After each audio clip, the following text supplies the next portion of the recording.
Kemudian operasi besar ada di sini operasi katarak, kemudian glaukoma, retina dan strabismus atau mata juling di masyarakat.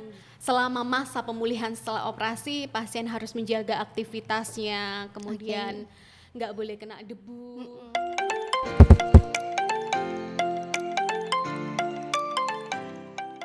Selamat datang di podcast Beritanda, beragam info mata undaan.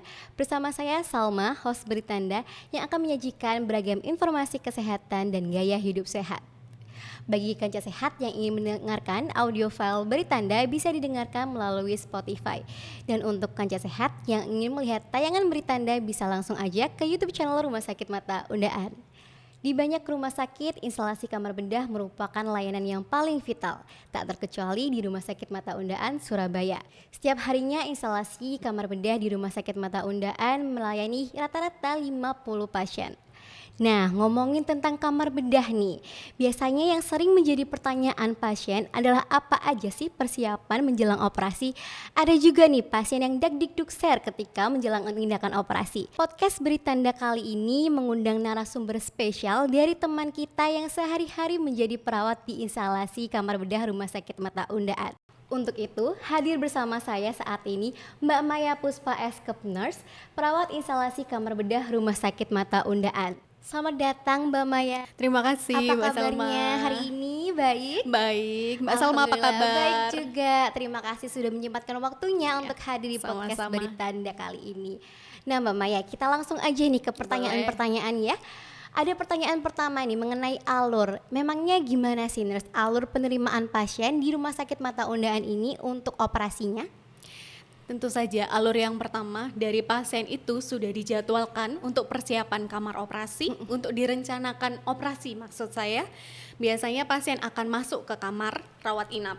Kemudian dari rawat inap akan dipersiapkan untuk ke kamar operasi. Di kamar operasi kita menerima pasien yang pertama. Kita konfirmasi dulu nama, alamat, usia, kemudian jenis tindakan yang akan dilakukan, sisi mata yang akan dioperasi, dokter penanggung jawabnya siapa. Di kamar operasi kita lakukan timbang terima itu antara perawat rawat inap sama perawat kamar operasi. Tes medis yang harus dipersiapkan oleh pasien sebelum melakukan prosedur operasi di Rumah Sakit Mata Undaan sendiri Mbak Maya? Untuk tesnya pada pasien-pasien yang mau dilakukan operasi itu ada beberapa tindakan operasi dengan bius anestesi lokal atau bius area mata yang mau dioperasi saja sama general anestesi. Untuk tes-tes yang dilakukan berdasarkan jenis tindakan yang akan dilakukan, misalnya katarak, kemudian retina, kemudian glaukoma, strabismus dan banyak lagi. Contohnya saya sebutkan beberapa aja ya. Untuk katarak biasanya tes yang harus dilakukan, dokter akan menyarankan pasien untuk melakukan pemeriksaan dasar meliputi spekular mikroskop, kemudian ada biometri untuk katarak seperti itu contohnya. Oh, jadi memang jenis pemeriksaannya itu bergantung pada jenis operasi yang akan dilakukan oleh pasien gitu ya Mbak ya? Iya benar. Oke, nah selanjutnya yang terkait dengan persyaratan nih Mbak yang harus dipenuhi pasien sebelum operasi. Kira-kira apa aja sih Mbak? Syarat-syaratnya yang pertama tentu saja kalau pasien tersebut disarankan untuk operasi dengan general anestesi, tentunya yang pertama pasien harus melengkapi pemeriksaan dasar meliputi pemeriksaan torak, darah lengkap, kemudian pemeriksaan lain yang ada menyertai penyakit sebelumnya. Maksud saya penyakit-penyakit yang ada sebelumnya. Kemudian untuk pemeriksaan yang dengan bius lokal, biasanya ada obat-obat tertentu yang harus dipersiapkan untuk diminum. Jadi pasien ini diwajibkan untuk puasa ya Mbak ya? Atau gimana nih untuk pasien-pasien yang ada riwayat penyakit dan harus mengkonsumsi obat secara rutin, itu apakah obatnya harus di stop atau diteruskan saja? Ya, untuk yang puasa ini kembali lagi seperti yang tadi saya sebutkan, kalau untuk puasa minimal 8 jam untuk general anestesi atau bius tidur atau pasien mengenalnya dengan bius umum gitu ya, itu harus puasa. Kemudian untuk obat-obatan yang dikonsumsi atau suplemen yang dibawa dari rumah itu tetap disampaikan kepada dokternya. Nanti dokternya akan menginstruksikan terkait obat-obatan tersebut apakah tetap perlu dikonsumsi atau tidak. Jadi nanti dokter yang akan mengetahui terkait kondisi dari pasien tersebut. dan tentunya kerjasama berkolaborasi dengan dokter spesialis lain, misalnya ada diabetes mellitus atau kencing manis di masyarakat umum dikenalnya, kemudian ada hipertensi atau darah tinggi, nanti biasanya dokter akan berkolaborasi dengan dokter penyakit dalam. Oke, jadi Kanca Sehat nggak semuanya harus berpuasa ya Mbak ya. Iya. Ada beberapa tindakan yang memang diharuskan untuk berpuasa, Benar. ada pula yang tidak. Nah, mau tanya lagi nih nurse, boleh kan boleh. ya? Terkait dengan persiapan yang dilakukan oleh pasien. Soalnya ada nih temen aku yang cerita, dia tuh habis operasi dan katanya persiapannya banyak banget nurse. Nah, kira-kira untuk di Rumah Sakit Mata Undaan sendiri, apakah memang operasi kecil dan operasi besar itu persiapannya sama atau justru berbeda? Tentu saja beda. Apalagi jenis tindakannya berbeda. Misalnya operasi kecil di Rumah Sakit Mata Undaan ini ada beberapa, saya sebutkan beberapa aja ya.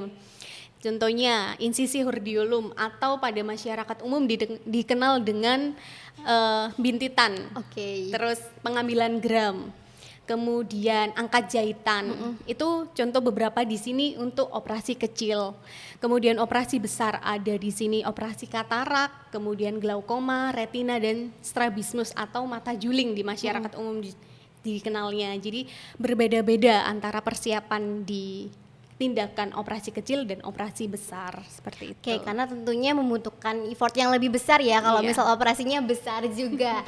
Nah, kira-kira nih nurse, gimana sih prosedur operasi mata yang nantinya dilakukan di Rumah Sakit Mata Undaan ini terhadap pasien? Jadi kami di kamar bedah di Rumah Sakit Mata Undaan ini akan menyiapkan pasien sebelum pasien itu dilakukan operasi. Biasanya kita dokter akan memberikan obat tetes. Meliputi obat bius topikal, biasanya pada pasien-pasien dengan anestesi lokal. Kalau dengan anestesi general, biasanya dokter anestesi yang akan memberikan biusnya. Kemudian pasien akan dibaringkan di tempat tidur khusus, kemudian akan dilakukan tindakan operasi seperti itu. Oke, jadi obat bius ini yang akan menyebabkan pasien tidak merasakan sakit sama sekali ya nurse? Iya benar. Oke, jadi buat Kanca Sehat nggak perlu khawatir nih karena kalian akan dibius sebelum tindakan operasi dilakukan. Jadi nggak akan merasakan rasa sakit sama sekali, betul ya nurse? Oke, nah pertanyaan selanjutnya nih terkait dengan setelah pasien selesai operasi. Nah, apakah ada observasi lanjutan kepada pasien nurse?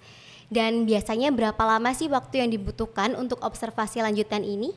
Ya, jadi di sini kembali lagi ada dua jenis bius atau anestesi, lokal maupun general. Untuk yang lokal biasanya ada semua tindakan operasi biasanya akan dilakukan observasi di ruang recovery room atau ruang pemulihan. Di sana kita akan melakukan observasi pada pasien-pasien dengan general anestesi. Kita lakukan observasi meliputi tingkat kesadaran, kemudian keluhan nyeri, apakah ada keluhan mual dan muntah. Pada pasien lokal pun juga kita observasi juga.